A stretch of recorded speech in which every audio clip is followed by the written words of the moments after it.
In a world of infinite tracks and impossible speeds, one car has ruled Trackmania for 2 decades, the Stadium car.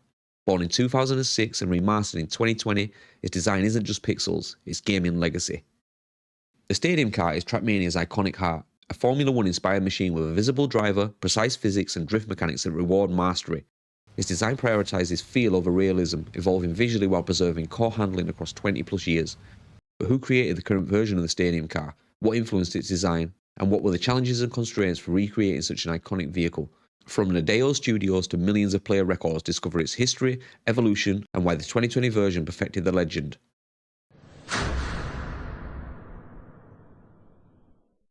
Welcome to the friendly players and the most skilled competitors of the world. Discover the creativity and exchange with people around the globe. In this stadium, get into Trackmania, nation's electronic sport World Cup.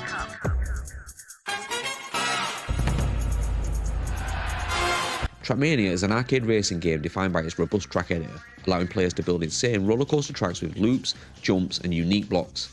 In 2006, with the release of Trackmania Nation's ESWC, came the introduction of the stadium environment's default car.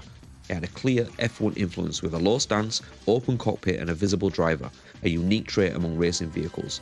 Even in the earliest versions of the car, the F1 framework was clearly apparent. With the release of TM Nations and United Forever, the game exploded in popularity with over 10 million downloads. The Stadium car quickly became a fan favourite. Across all the games, the Stadium car was known for fast acceleration, super quick handling, and drifts actually being able to gain your speed. The core of the Stadium car's physics are ground gripping traction, exceptional braking, and reality defying speed. 2013 saw some minor tweaks introduced, like a new, more immersive engine sound. Meanwhile, the actual in-game model remained largely the same. Trackmania Turbo arrived in 2016 and the Stadium car had a radical shift. A complete visual overhaul with an off-road feel redesign. This bulkier, more rugged remake was the first major model change in 10 years. It came with a new 8-speed gearbox and allowed for the origin of stunt modes and mid-air control. 2020 arrives with a complete remake of the Stadium car, faithful to the OG physics but with fully redesigned visuals. A sleek but aggressive track car with amazing details and new deployable wing, cockpit and air brakes. This modern version introduced a much higher level of detail due to modern shaders and a remastered 4K model. The design philosophy was clear. Preserve the soul of the car for pro players and maintain the visuals for accessibility. This new iteration had to remain true to the original. Meet Frederic Lecelier. Frederic is the artist responsible for the design of the latest and greatest version of the Trackmania Stadium car, an amazing car designer with a portfolio of concepts from Mercedes to Bugatti. He was the one tasked with reimagining one of the most iconic cars in gaming, a beloved vehicle with an army of devoted fans. How do you recreate a vehicle so ingrained in the fabric of the franchise and still remain faithful to the original? I've always been interested in the origin of the Stadium car, so I gave Frederic a DM on Instagram. I mentioned some of the images on his profile and he was kind enough to send me a link to some of the preliminary renders and shots of the car I'd never seen before. He revealed details of the design, influences on the aesthetic, and the importance of some of the key elements of the car. Frederic was approached by Nadeo as they needed a car designer for their latest version of the game, he explained. At the beginning, the goal was just to improve the design of the previous car by 20%, but when Nadeo said they wanted to do a new game, a 2.0, we had to do a complete new car with some heritage from the past.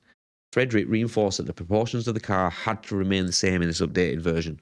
As you can see, the first render of the car was a much more basic machine with a much less pronounced side profile, a clearly slimmer design with a separated cockpit panel that flows through into the rear of the car.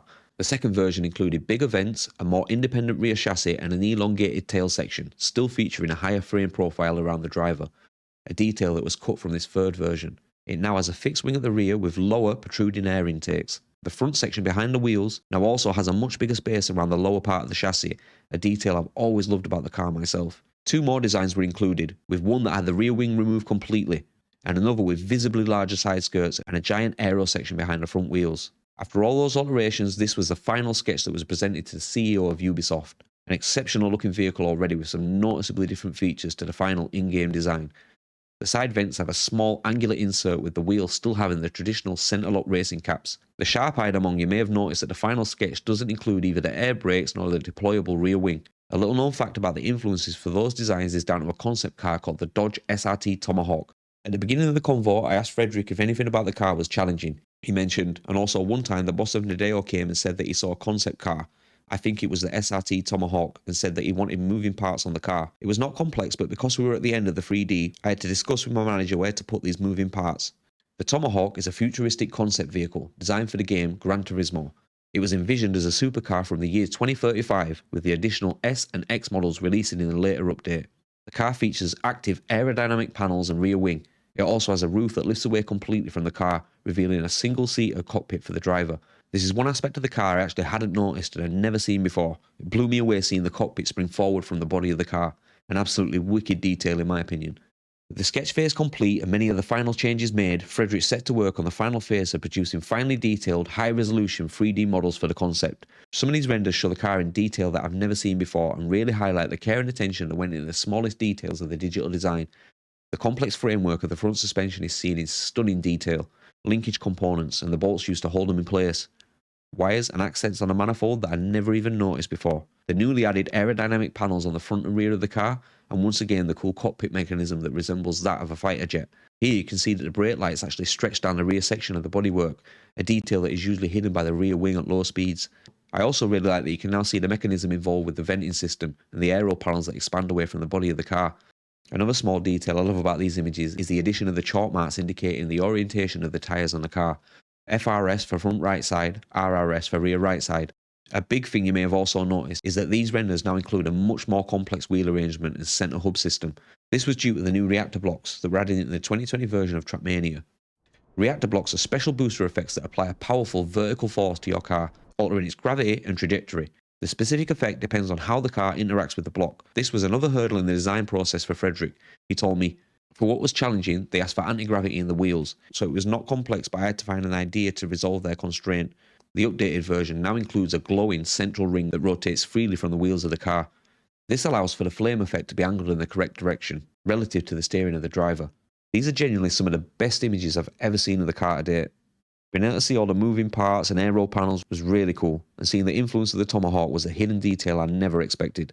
The new version of the stadium car clearly went through a lot of stages of development, and it's cool to be able to see the inside of that process and some of the challenges that went along with it. I would also like to highlight that the whole project of designing the car took around a month for Frederic's design process and many more months for the team over at Nadeo. This was clearly a massive effort by more than one person to achieve what you now see in the game. The stadium car really has had a profound effect on the game and the way that people play it today. The Trackmania esports scene is as big as ever, with events like Red Bull Faster, the World Cup, and the upcoming Trackmania games. A quote from Frederic read, "Seeing pros world record it 20 years later is a dream come true." From its first introduction to being refined into the racing machine that you see in game today, the stadium car has come to define a franchise. I've only been playing for a couple of years myself, and I can already see why Trackmania has so many avid players and a legion of devoted record hunters. What could we see in the future for the stadium car? Will we get an even more futuristic looking design? Something akin to the later versions of the Tomahawk? I'm excited to see what's coming for Trackmania in the years ahead. I just want to say thank you to Frederic for being so open about his work and linking me all of the cool images, animations and renders in this video. I'm a massive fan of the cars in general, and being able to have this kind of insight into the car we all race with every day was very cool indeed. Thank you for watching.